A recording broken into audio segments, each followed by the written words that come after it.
Certaines épreuves de notre vie peuvent être vécues comme de véritables tremblements de terre et changer à tout jamais le cours de notre existence. Certaines relations, avec les autres, avec nous-mêmes, avec le monde, peuvent nécessiter une harmonisation se révélant être parfois un véritable défi. Dans cette série de vidéos, je vous propose de partir plusieurs fois par mois à la découverte du parcours de vie d'un leader du développement personnel qui, comme nous tous, a vécu des épreuves parfois douloureuses, des relations plus ou moins difficiles, mais qui avaient toutes leurs raisons d'être. Ils vont nous partager les clés qu'ils ont personnellement utilisées pour dépasser ces situations et devenir une nouvelle version d'eux-mêmes. Bonjour à tous, je suis Virginie Chastel, créatrice du podcast Osmose Harmonisons nos relations, que vous pouvez retrouver en description. Cette série d'entretiens vidéo est là pour vous apporter encore plus de valeur. Aujourd'hui, j'ai l'immense plaisir de rencontrer Gaëlle Baldassari. Bonjour Gaëlle. Bonjour Virginie. Tu vas bien? Ah bah super, je suis trop contente d'être là. Écoute, moi aussi. Alors, je vais te présenter à ma façon et puis surtout comment j'ai été amenée à te rencontrer. Alors Gaëlle, tu as eu d'abord une carrière fulgurante dans la banque en étant tout le temps au top, d'après ce que j'ai compris, mais de manière linéaire.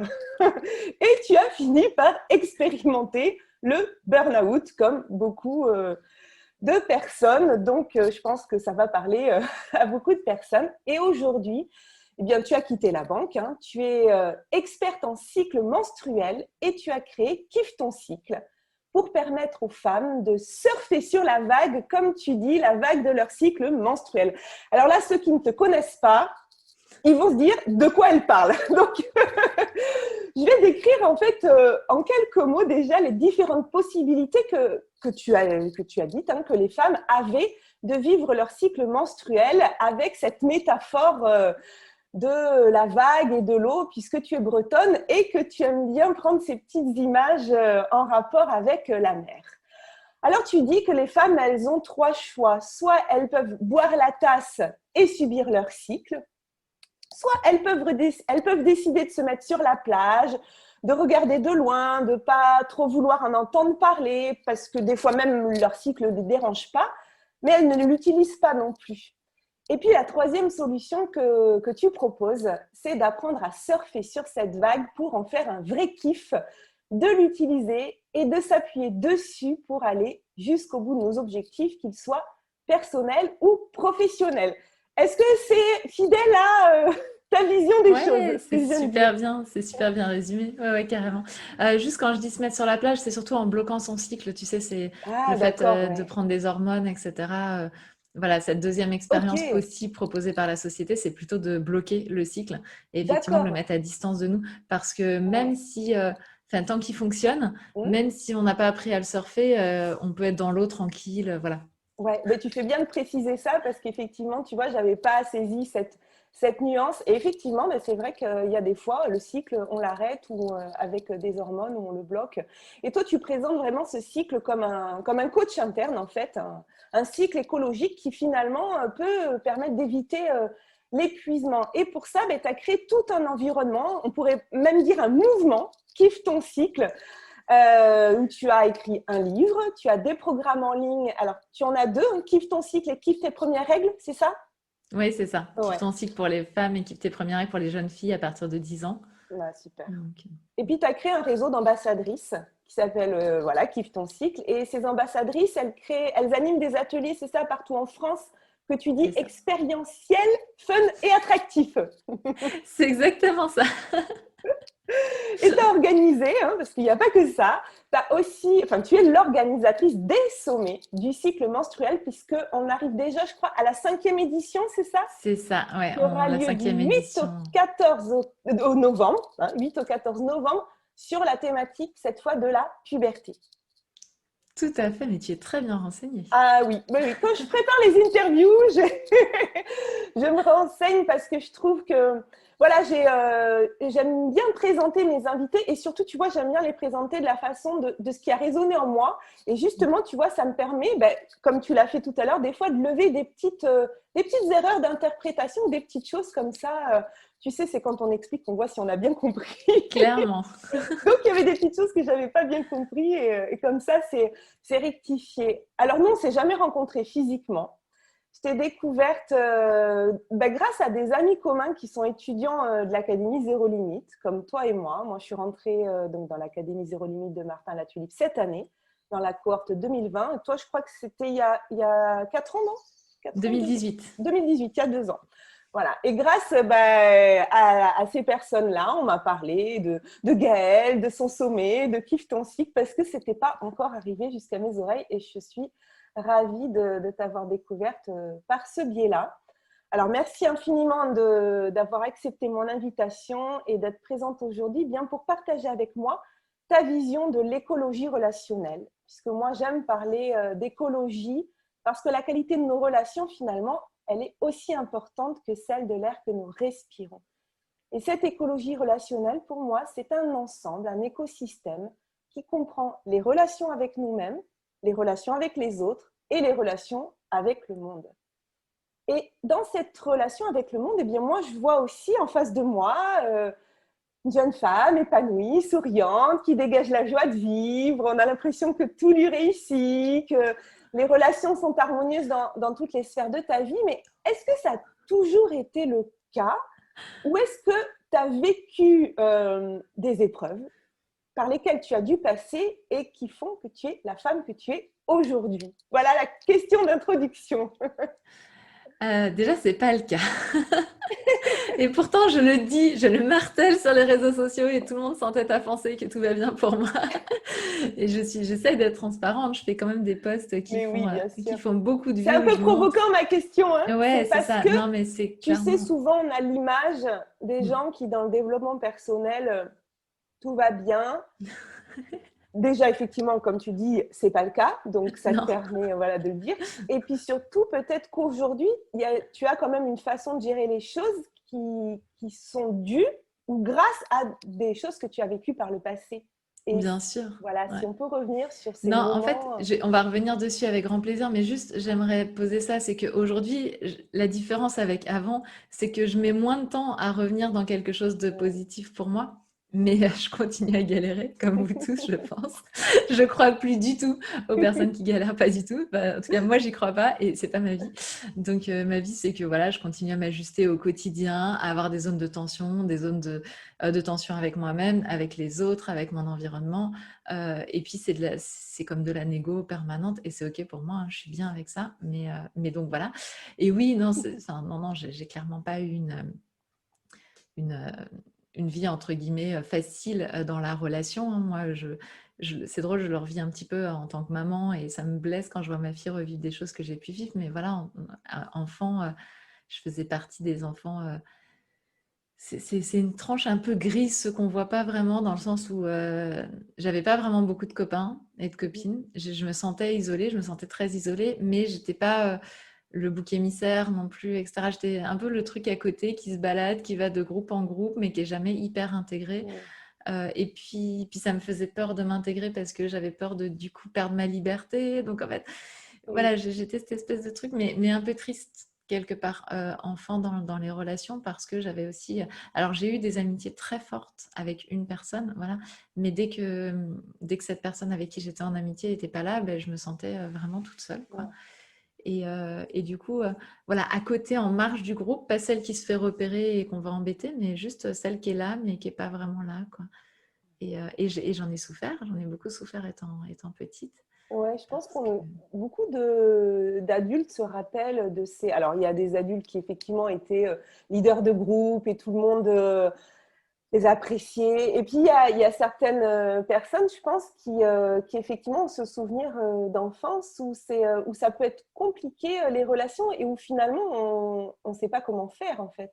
On ne sait Ah bah, pas c'est ça, comment ouais. faire. Et est-ce qu'à ce moment-là, on sait qui on est vraiment aussi? Est-ce que ça, c'est pas, à ton avis, le fait que quand on est enfant, on est encore soit dans le mimétisme des autres, soit pas savoir vraiment, pas assumer vraiment qui on est aussi?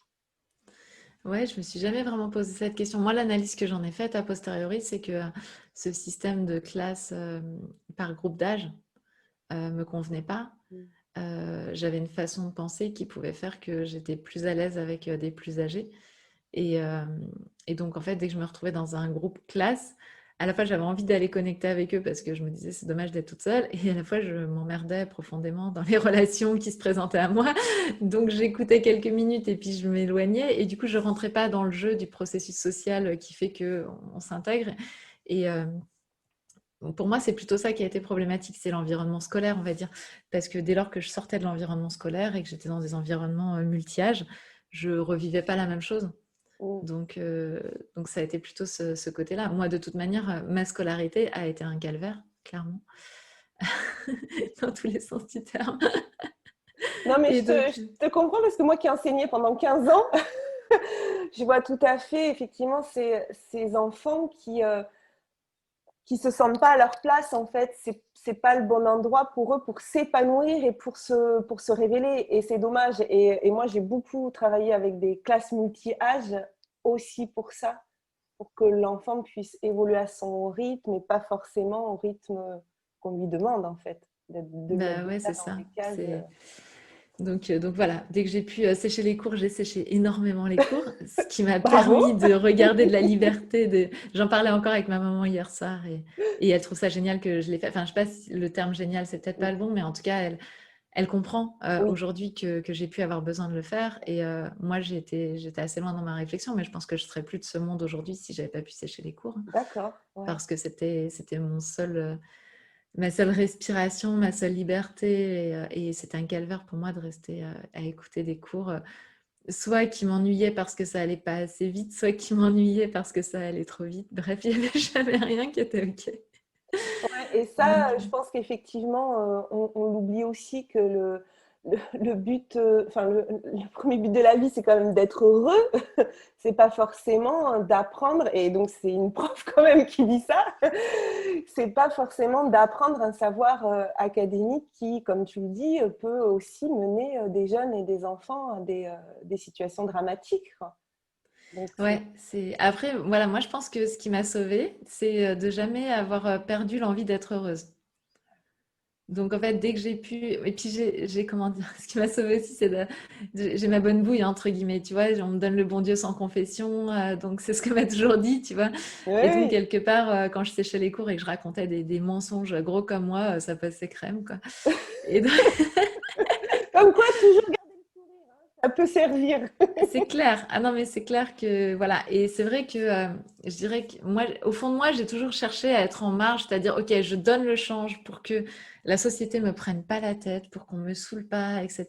Mais à côté, j'ai ma liberté et je sais ce que je veux en faire. Et je pense que c'est ça qui m'a permis, voilà, de vivre ce que je vis aujourd'hui, quoi. Mais Ouais, donc tu as mis tes règles quand même et tu as mis t'as mis tes règles tout en utilisant les règles de la société, quoi. ouais, C'est-à-dire, je c'est ça. comprends les règles de la société, je vais faire avec pour avoir ce qui me permet d'être heureuse et puis je vais mener mon bout de chemin.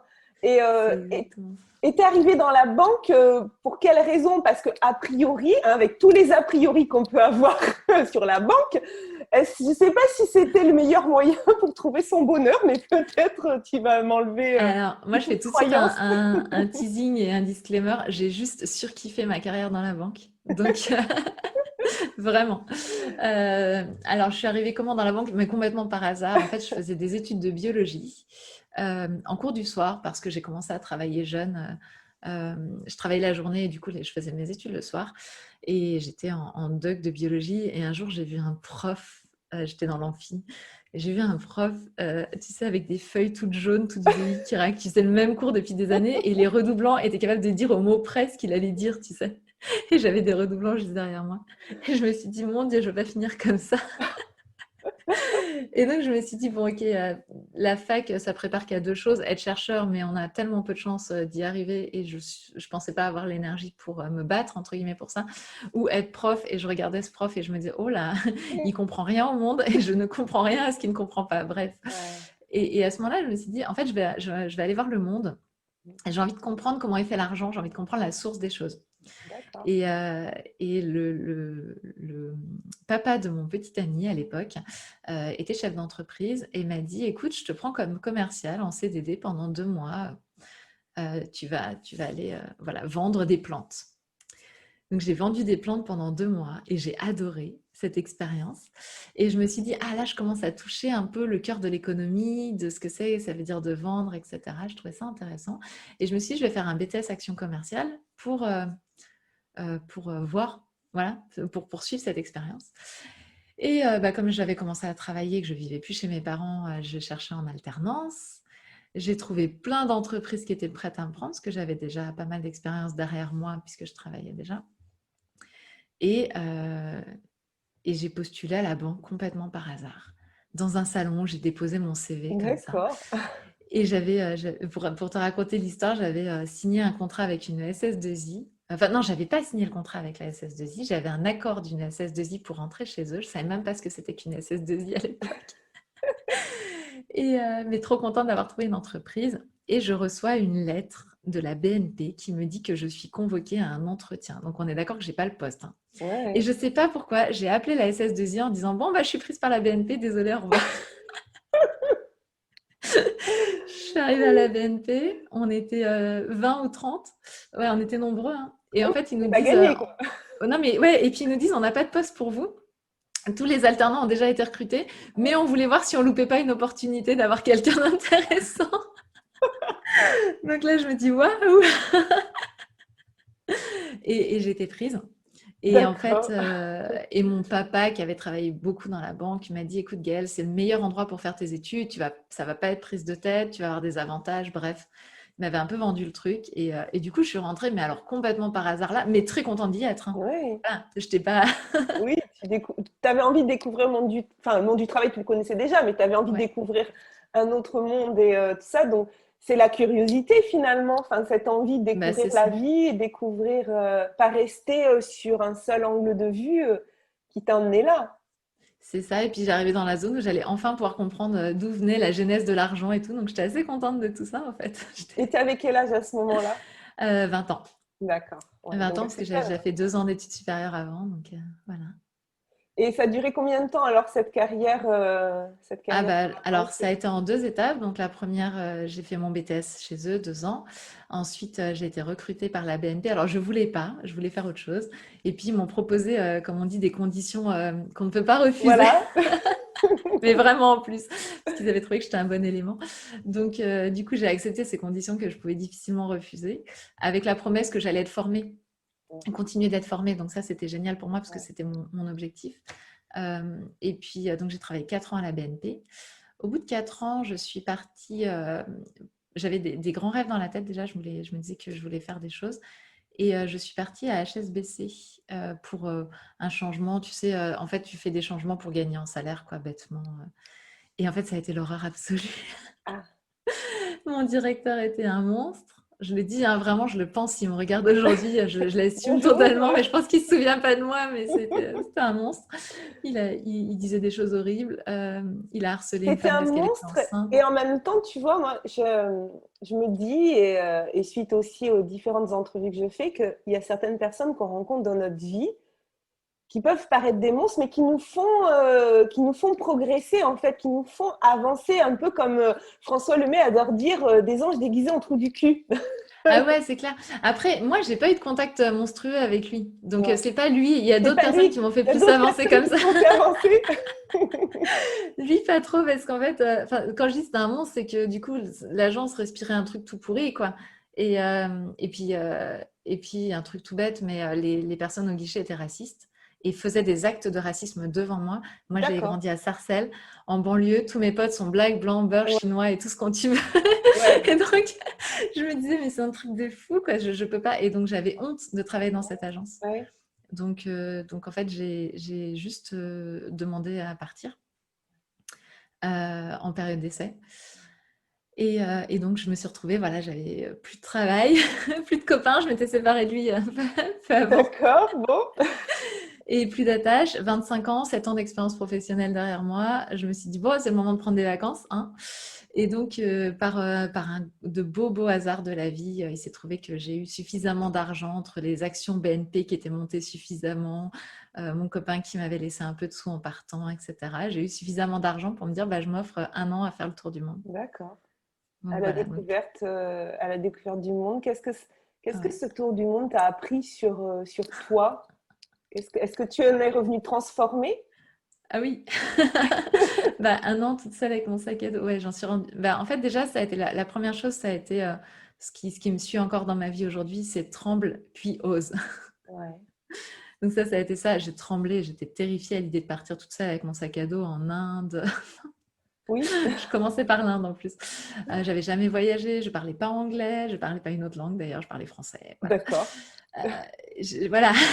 Donc, Tu te mets pas de quelques difficultés là c'est-à-dire que le tremblement devait être assez fort. ouais. Non, mais donc du coup, j'ai bien tremblé. Je me suis mis des petites sécurités dans ma tête. En mode, si tu as vraiment envie de revenir, tu reviens. Il n'y a rien qui t'oblige à faire le tour. Enfin, voilà. Et en fait, ça a changé ma vie, vraiment. Ça a changé mon regard. Moi, j'avais ce regard un peu, tu sais, la morale, il y a des choses bien, les choses pas bien. Et puis, j'ai Ouais. compris que dans les choses que je jugeais pas bien, bah, il y avait des nuances.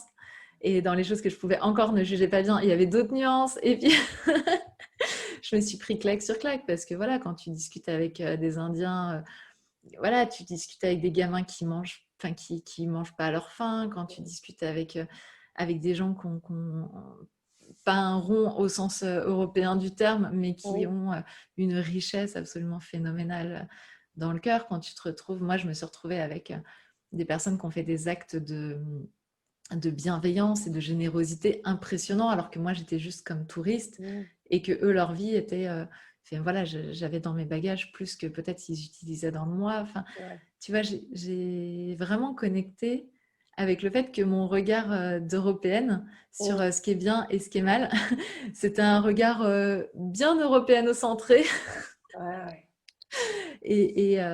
et j'ai compris toutes les nuances. Enfin, pas forcément toutes à ce moment-là, mais en tout cas, j'ai inclus dans ma vie énormément de nuances.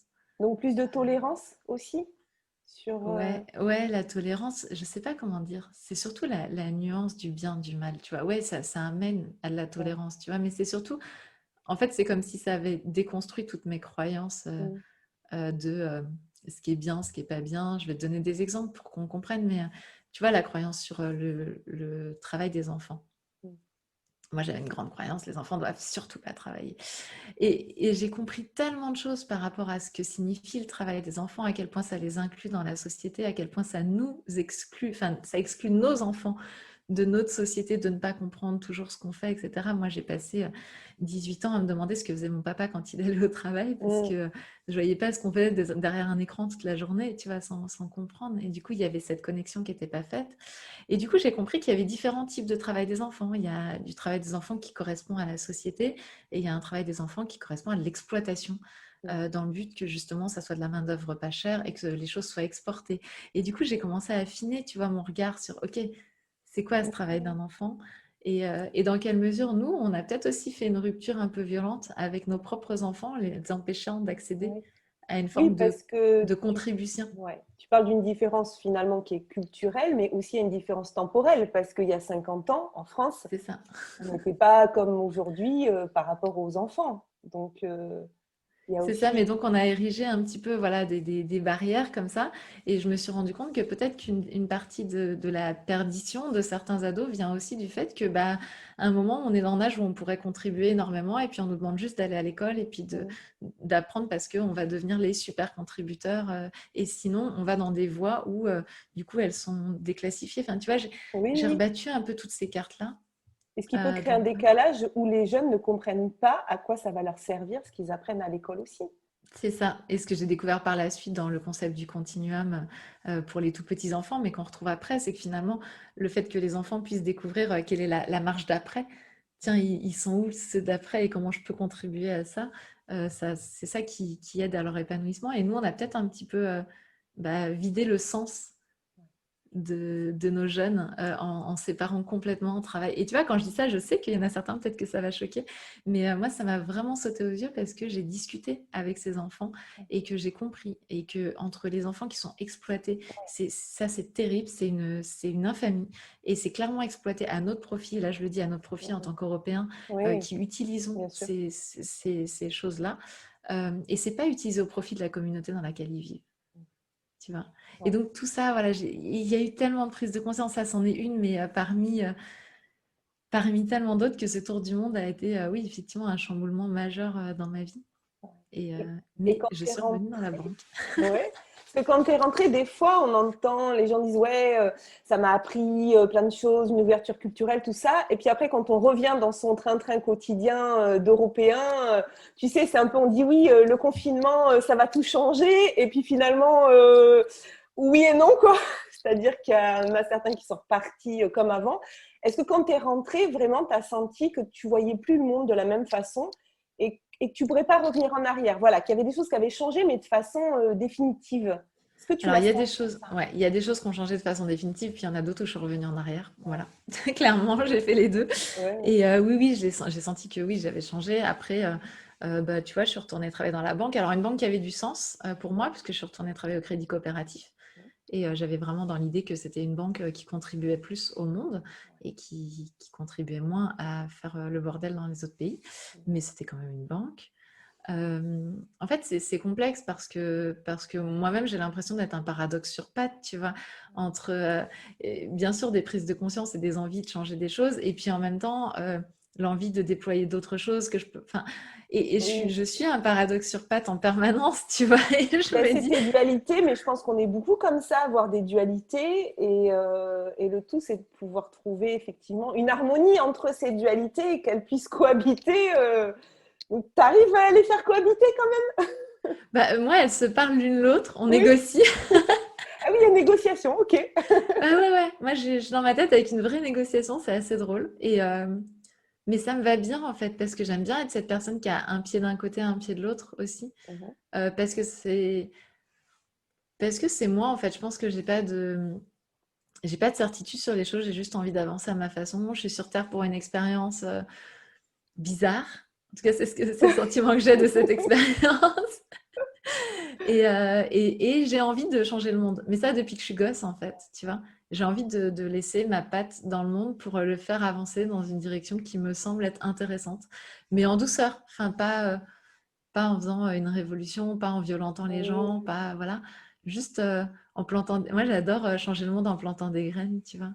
Et quand tu parles d'expérience bizarre, ça veut dire pour toi, il y aurait une expérience plus normale? Ah non, je sais pas. Je sais pas. La mienne est bizarre, mais je sais pas celle des autres, j'en Parce que sais rien. bizarre, ça veut dire qu'il y a une sorte de comparaison par rapport à une situation qui ne le serait pas, tu vois?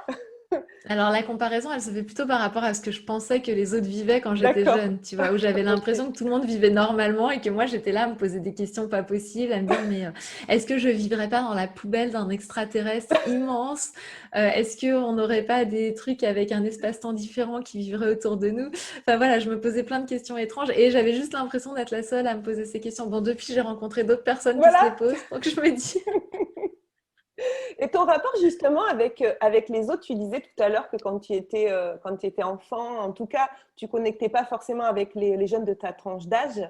Est-ce qu'en devenant adulte, les relations ont été plus faciles ou il y avait encore ce sentiment d'être là à côté, mais pas forcément intégré au groupe? Est-ce que bah, ça... ouais, il y a eu deux phases. Bon, déjà, en devenant que c'était plus facile, clairement, parce que j'allais vers des adultes avec qui ça m'intéressait de connecter et j'étais pas circonscrite à une classe de 30 élèves. Voilà. Donc ça, déjà, ça m'a fait un peu oui, ça m'a fait du bien et j'ai beaucoup plus facilement connecté. Après, il y a eu toute la première partie dans la banque où j'étais quand même une adulte qui portait un masque et on me voyait toujours souriante, toujours pétillante, toujours joyeuse, etc. Et du coup, je sortais du groupe pour être qui j'avais besoin d'être à certains moments, c'est-à-dire pas celle-là. Et maintenant, je dirais que je me sens encore mieux parce que me sens tout à fait autorisée à être pas en forme dans un groupe et à le vivre bien.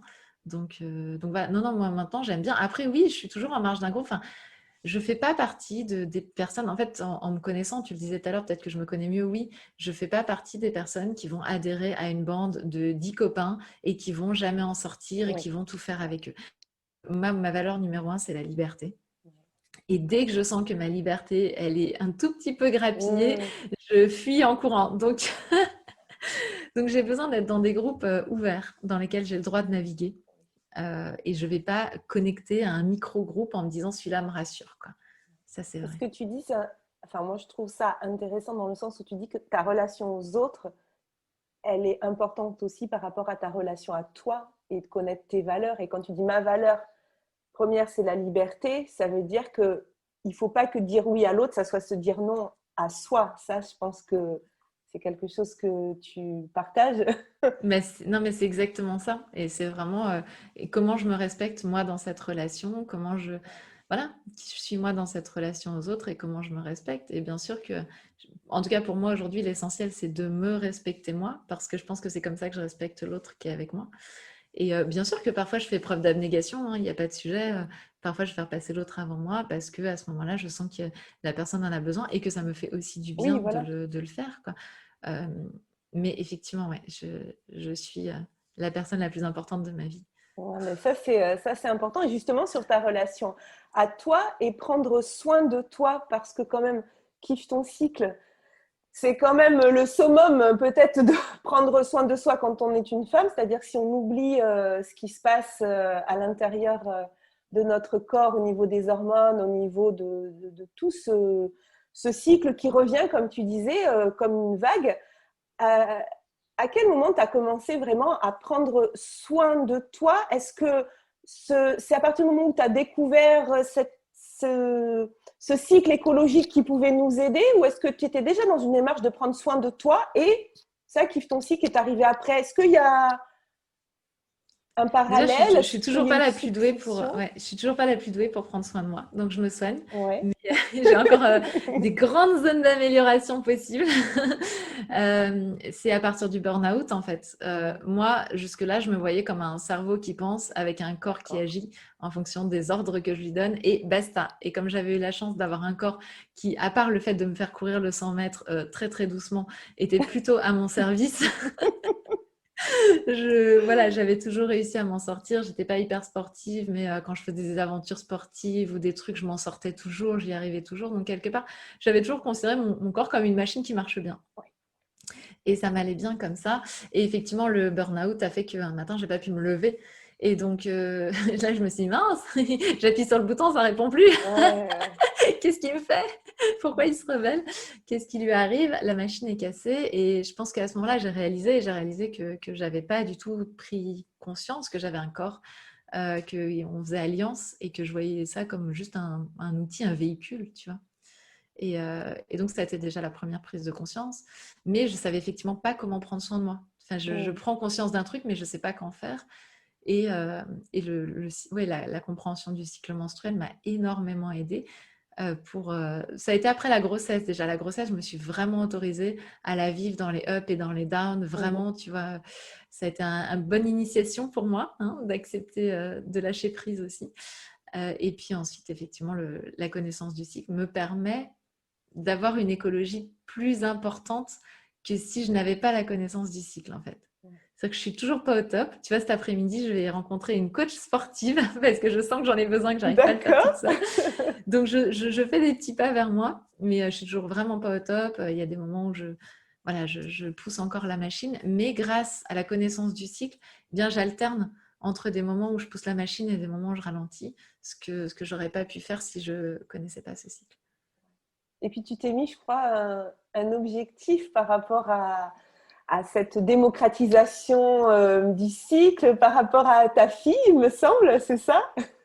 Ouais, c'est ça. Moi, je veux changer le monde avant les 18 ans de ma fille parce que moi, je suis partie de la maison à 18 ans.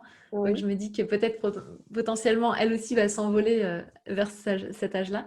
Et donc, je me suis dit que je voulais que le monde soit différent quand elle pourrait s'envoler de celui dans lequel moi j'ai grandi. Et comme j'ai choisi de m'attaquer à la problématique de la connaissance et de la méconnaissance du cycle menstruel, eh bien, je souhaite que toutes les femmes sachent que le cycle menstruel et tous les hommes d'ailleurs, hein, tout le Oui. monde, Ben oui. sachent que le cycle menstruel est une ressource avant les 18 ans de ma fille. Voilà. Et ta fille, elle a quel âge? Elle va avoir 7 ans en janvier. Ok. Donc, tous les gens là qui nous écoutent, hein, il reste une décennie, quoi, en gros, Ouais, c'est ça, pour il que nous tout reste le pas monde beaucoup. soit au courant. Et ce cycle, effectivement, il permet, quand on apprend à le connaître, il permet de mieux prendre soin de soi. mais aussi d'être finalement mieux en relation avec les autres. Parce que si on se Complètement. connaît soi-même et si les autres connaissent, est-ce que tu peux nous en dire un peu plus là, justement, de se connaître, ce cycle nous aide à nous connaître nous, mais nous aide à connaître mieux nos relations avec nous-mêmes et avec les autres. Complètement. Déjà, connaître son cycle, en fait, comprendre qu'à l'intérieur de nous, il y a des hormones qui fluctuent et que ces hormones génèrent des modifications d'énergie, d'état d'esprit, c'est déjà un apaisement énorme à l'intérieur de nous. Parce que la plupart des femmes qui ont suivi Kiffe ton cycle me disent, mais moi, j'ai juste abandonné la culpabilité qui me rongeait depuis que j'étais toute jeune adulte, d'avoir des moments où je me sentais fatiguée, des moments où je me sentais énervée, que je ne savais pas comment gérer avec ça et que j'essayais de le planquer ou de gérer tant bien que mal et tout. Déjà, de comprendre ce qui se passe permet d'abandonner cette culpabilité. Donc, l'écologie avec soi-même, c'est déjà énorme en termes de relations. Et puis, ça va permettre du coup aussi de pouvoir beaucoup mieux communiquer avec les autres qui nous entourent sur ce qui nous arrive, sans forcément dire j'ai mes règles ou des choses comme ça, mais pouvoir juste exprimer bah tiens, je suis fatiguée et là, moi, mon besoin va être de me reposer. Est-ce que c'est OK pour toi s'il y a ça qui est décalé ou est-ce que ou juste c'est pas OK mais enfin je fais pas la vaisselle aujourd'hui même si c'est pas OK pour toi, c'est pas grave. Donc en fait, ça va permettre de dealer avec plein de choses parce qu'on se rend compte qu'il y a des jours où on va avoir une très grande énergie, d'autres on va avoir une énergie plus faible et qu'on peut aussi communiquer avec les autres là-dessus. On peut aussi communiquer pour éviter que le conjoint ou la conjointe ou les gens de notre entourage rajoutent de l'huile sur le feu quand nous-mêmes on se sent un peu moi j'ai l'habitude de dire fragile comme une grenade Ouais, dégoupillée quoi. ah, t'as tes Tu vois. règles en ce moment, t'es pas de bonne humeur. Voilà, c'est ça. Qu'est-ce que tu as tes règles. Ouais. Donc, en fait, c'est de commencer à apprendre à communiquer pour créer effectivement une alliance avec les autres qui nous entourent par rapport à ce qu'on vit. Et moi, ce que j'ai compris, c'est que plus nous, on vit bien ce qui nous arrive, plus ça semble assez normal finalement pour notre entourage de connecter avec ça. Et j'ai une petite anecdote là-dessus. Un jour, j'étais en vacances avec mes parents il n'y a pas très longtemps. Et, et mon frère, mon papa râlait dans la cuisine avec ma mère en disant ah qu'est-ce qu'elle a Gaëlle, elle est chiante aujourd'hui, etc. Et ma mère lui dit elle a ses règles. Le truc qu'on dit jamais dans notre famille, c'est pas comme ça qu'on parle. Et en fait ça l'a fait descendre complètement. Et il est devenu ultra gentil avec moi. Et en fait c'est fou parce que d'une situation qui aurait pu dégénérer à fond. Voilà, une situation familiale où il n'y a pas de raison qu'il y ait de tabou, etc. Où juste moi j'étais fatiguée, du coup je faisais pas beaucoup pour contribuer à la famille et ça mettait à mal mon papa, ce que je comprends. Et ben en fait il a eu cette info et boum. Et en fait il est devenu adorable avec moi, ce qui fait que moi je me suis pas sentie en conflit avec lui, ce qui fait que ça a pas et ça s'est pas escaladé. Puis le lendemain j'étais en pleine forme et puis voilà. Et ça je me dis mais pourquoi on se prive de ça? Parce que déjà, rien que le fait de parler des règles ouvertement, déjà rien que ça, je pense que ça peut faire tomber beaucoup de pression et comme tu dis, beaucoup de culpabilité. Parce que on n'a pas à être coupable d'être une femme, d'avoir des règles. Je veux dire, il y a beaucoup de choses à changer quand même dans la société, même au niveau des publicités pour les règles avec le petit liquide bleu. Bon, moi, je regarde plus la télé. Alors, c'est vrai que je ne sais pas s'il y a toujours le petit liquide bleu sur les publicités pour les serviettes hygiéniques, mais on a cette espèce de honte presque, en fait, d'en parler. Ah bah complètement. Moi, j'ai fait un TEDx là au Oui, début de l'automne et j'ai commencé par j'ai mes règles. ouais. Et Oui, d'ailleurs, regardez, du coup, oui. on va lancer le hashtag j'ai mes règles pour que parce qu'il y a cette notion-là, effectivement, c'est hyper disruptif. J'avais fait comment dire, un petit sondage auprès de ma communauté avant ce TEDx pour dire bah, la semaine qui précédait, parce qu'avant je ne savais pas que je les aurais, c'est vraiment été improvisé au dernier moment, et pour dire ça vous fait quoi si un conférencier ou une conférencière en l'occurrence commence sa conférence par dire j'ai mes règles. Et en fait c'était drôle de voir les Et réactivités, oui, quoi. Il y avait oui. énormément de réactions du type je veux pas le savoir, c'est dégueulasse, mais pourquoi, etc. Et, et je dis pas qu'il faut l'annoncer forcément tout le temps, partout, c'est pas l'idée, hein. Bien En sûr. tout cas, c'est pas mon idée, moi je le fais pas, tu vois, dans mon métier, même dans mon métier, je le fais pas systématiquement, mais que ça devienne possible de le dire, Oui, c'est ça. Pas que ça soit tabou. Pas que c'est ce ça. soit tabou. Effectivement, sur cet TEDx, donc bah, déjà bravo. C'est vrai que je voulais en parler, tu vois, en présentation, tu fais bien de le dire parce que je crois que c'était quand même une ambition pour toi aussi parce que ça permet, la conférence TEDx, d'être reconnu aussi et d'être reconnu comme quelqu'un qui va pouvoir comment on dit, oui, vulgariser en fait toutes ces connaissances et vulgariser tout ça d'une façon naturelle et qui est plus tabou. Et puis de toute façon, comme il n'y a que 10 ans, hein, donc vaut mieux commencer comme ça. En tout cas, je trouve ça vraiment intéressant de pouvoir aussi avoir des outils pour créer une communication entre les adolescentes et les parents. Parce que je pense qu'effectivement, ce n'est pas dans toutes les familles où on peut parler ouvertement des règles. Et peut-être que les jeunes filles, dans certains milieux ou avec certains amis, peuvent culpabiliser, peuvent avoir honte, donc pour ça aussi, je crois que je ne sais pas quel retour tu as par rapport à ça. Est-ce que tu as des adolescentes qui sont revenues vers toi pour te témoigner Ouais, alors moi ce que j'adore, c'est que les ados là, de maintenant, elles parlent beaucoup plus des règles que ce que nous on en parlait quand on était jeunes, hein. Ouais, Entre copines, le tabou est quand même beaucoup moins violent. Elles se présentent ouais, leur tant mieux. cup et machin et tout. Enfin, moi je suis fan de celles qui viennent en tout cas, mais me parler de ça parce que je trouve que il y a plus d'ouverture que ce qu'on avait. Après, je trouve qu'elles sont informées beaucoup par les réseaux sociaux. Ouais. Et en fait, malheureusement, sur par exemple YouTube, quand on voit les premières conférences, enfin les premières vidéos sur les règles, ce sont toutes des vidéos qui sont sponsorisées par des grandes marques de serviettes hygiéniques. Donc, c'est des grandes influenceuses qui ont été sponsorisées par des grandes marques de serviettes hygiéniques. Et le problème de ça, c'est que elles continuent de véhiculer l'image que les règles, c'est sale, qu'il va falloir les cacher, avoir peut-être des serviettes qui sentent une odeur particulière parce qu'il faut cacher Ouais. l'odeur des règles. Tu vois, il y a tout ce côté un petit peu. Voilà, donc c'est bien qu'on en parle. Moi, je suis vraiment contente de savoir qu'on en parle et de moins en moins avec du sang bleu et de plus en plus en parlant de la couleur des règles, etc. Mais il y a encore toute cette idée qui est clairement véhiculée par ces entrepreneurs, à un moment, il faut le Ouais. dire, enfin, par ces entreprises, qui est que les règles est quelque chose dont il faut faire en sorte que ça dérange le moins notre vie et faire en sorte que ça dérange le moins la vie des autres. Mm. Donc, plus c'est caché et plus je me souviens que j'ai mes règles, mieux c'est. Et ça, pour moi, c'est dommage parce que les jeunes d'aujourd'hui sont encore accompagnés là-dedans, alors que, euh, alors que mon regard, c'est vraiment pas ça. C'est au contraire de dire, mais en fait, c'est une chance, ce cycle. Ce cycle menstruel, c'est une ressource. Et tes règles, c'est le signal que tu es en super santé, en fait. Et moi qui, pendant longtemps, ai eu très peu mes règles, c'était le signal que j'étais pas en bonne santé. Mm. Merci beaucoup, Gaëlle. Avant qu'on se quitte, est-ce que tu aurais un dernier message à partager bien, aux gens qui vivent actuellement peut-être des difficultés relationnelles, alors soit avec le monde, avec les autres, avec elles-mêmes, peut-être avec leur cycle, ce que tu auras envie de nous partager comme dernier conseil? Je sais pas qui je suis pour donner un conseil, j'ai envie de parler du mien. Moi, à Oui. chaque fois que je me rends compte que j'ai une difficulté relationnelle, que ce soit avec moi, avec les autres, avec le monde, etc., je reviens juste à moi euh, en me disant, OK, qu'est-ce qui à l'intérieur de moi est en train de se refléter à l'extérieur de moi? Et donc, mais je m'autorise à râler contre les gens, hein. Je suis pas Mère Teresa toute mignonne et tout. Je m'autorise à râler, mais il y a vraiment ces deux phases. Il y a la phase de je renvoie toute la faute sur l'autre parce que c'est comme ça et que c'est plus facile et plus confortable. Mais surtout, il y a cette deuxième phase après, qu'est-ce qui s'est passé à l'intérieur de moi qui est en train de se révéler à l'extérieur de moi. Et en général, je trouve des pépites. Voilà.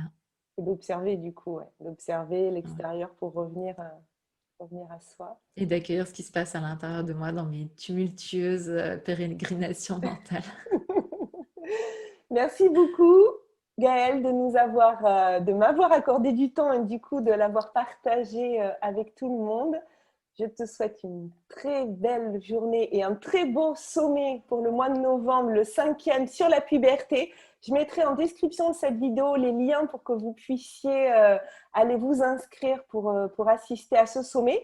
Sommet sur la puberté, du coup, ça concerne quelle tranche d'âge? Est-ce que ça peut concerner jusqu'à 20 ans? Ou est-ce que c'est juste les jeunes ados? Quelle tranche d'âge, en fait, ton sommet là, sur la puberté? Nous, on a eu comme intention de s'adresser aux parents d'enfants de 7 à 15 ans à peu près. de jeunes filles de 7 à 15 ans qui ont à assurer quelque part en tant que parents et qui se disent «Oh, je suis pas sûre que j'assure» Ouais. dans ce passage de puberté. Donc, on s'adresse vraiment à ces personnes-là. Maintenant, parce que c'est le cas dans tous les sommets à thème, on se rend compte que en tant qu'adulte, en tant que même personne qui n'est pas directement concernée par la puberté, ça peut vraiment vous apporter des éléments, des informations. Donc voilà. Mais notre intention, c'est d'aider les parents de jeunes filles à assurer et à ce que leurs jeunes filles vivent bien le démarrage de leurs règles. Et voilà. Bon, ben, inscrivez-vous au sommet et puis allez découvrir, si vous ne connaissez pas encore Gaëlle, allez découvrir tout ce qu'elle fait. Merci beaucoup Gaëlle, je te souhaite une très belle journée. Si vous avez aimé cette entrevue, surtout, vous n'hésitez pas à cliquer sur le pouce si vous pensez qu'elle peut apporter de la valeur à d'autres personnes. Et je suis sûre que dans votre entourage, il y a plein de personnes qui sont concernées par le cycle, mais aussi pas forcément par le cycle, juste par un partage en fait de ce que nous a partagé. Donc Gaëlle aujourd'hui, sentez-vous libre de partager cette vidéo. Et si vous voulez voir encore plus de contenu inspirant, on se retrouve sur mon site internet virginiechastel.fr. Très belle fin de journée à vous et surtout, prenez soin de vous. Au Au revoir. revoir.